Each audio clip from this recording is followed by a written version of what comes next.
Assalamualaikum warahmatullahi wabarakatuh. Perkenalkan, kami dari kelompok 6 akan mempresentasikan tugas sosiologi perikanan. Kami dari kelompok 6 beranggotakan yang pertama Abirama Raka Nugroho dengan NPM 060, Hindu Sofiati dengan NPM 077, Rida Lufia dengan NPM 078, Miftahur Rozak dengan NPM 088, dan Rahma Sari dengan NPM 089. Pada kesempatan ini kita akan membahas tentang aspek sosial ekonomi masyarakat pesisir. Masyarakat pesisir, terutama nelayan kecil, hidup dalam struktur sosial kuat yang ditandai gotong royong dan hubungan patron-klien. Pola ini memengaruhi akses terhadap informasi, modal, dan fasilitas publik. Dinamika sosial seperti peran gender, partisipasi komunitas, dan akses pendidikan menjadi faktor penting kesejahteraan rumah tangga nelayan.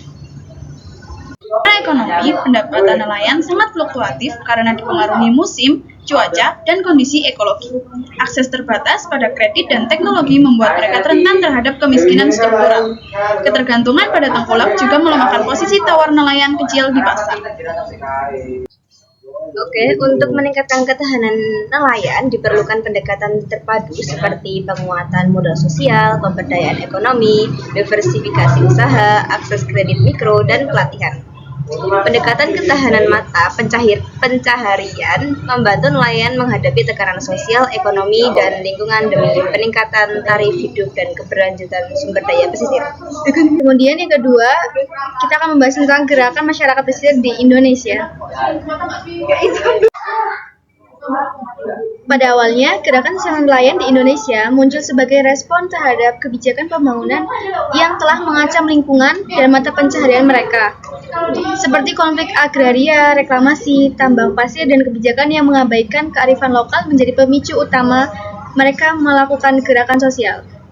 Dalam aksi ini menunjukkan solidaritas masyarakat pesisir dalam memperjuangkan keadilan dan mempertahankan hak atas dasar sumber daya laut melalui demonstrasi, gugatan hukum, dan advokasi. Pada melakukan gerakan ini, nelayan melibatkan berbagai elemen masyarakat pesisir dan menggunakan farming isu untuk menyoroti dampak proyek seperti reklamasi. Strategi ini efektif menarik dukungan dari para publik. Selain protes, mereka juga membentuk kooperasi dan usaha bersama sebagai langkah pemberdayaan ekonomi masyarakat pesisir. Salah satu contohnya adalah gerakan penolakan reklamasi oleh KNT Muara Angke yang menunjukkan kekuatan politik nelayan melawan proyek besar. Keberhasilannya didukung jaringan dengan akademisi, media, dan LSM, serta mengangkat isu ekonomi dan ekologi sebagai bentuk kesadaran akan pentingnya menjaga lingkungan dan mata pencaharian.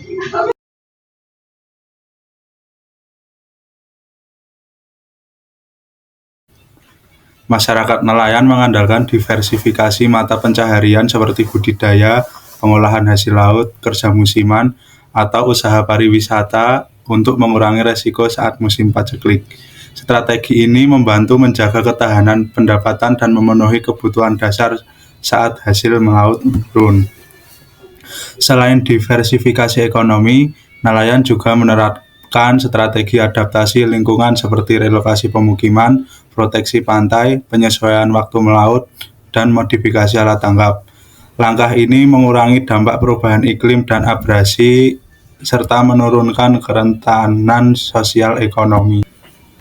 Aspek lembaga dan jejaring sosial seperti koperasi, kelompok simpan pinjam, dan gotong royong menjadi kunci ketahanan nelayan.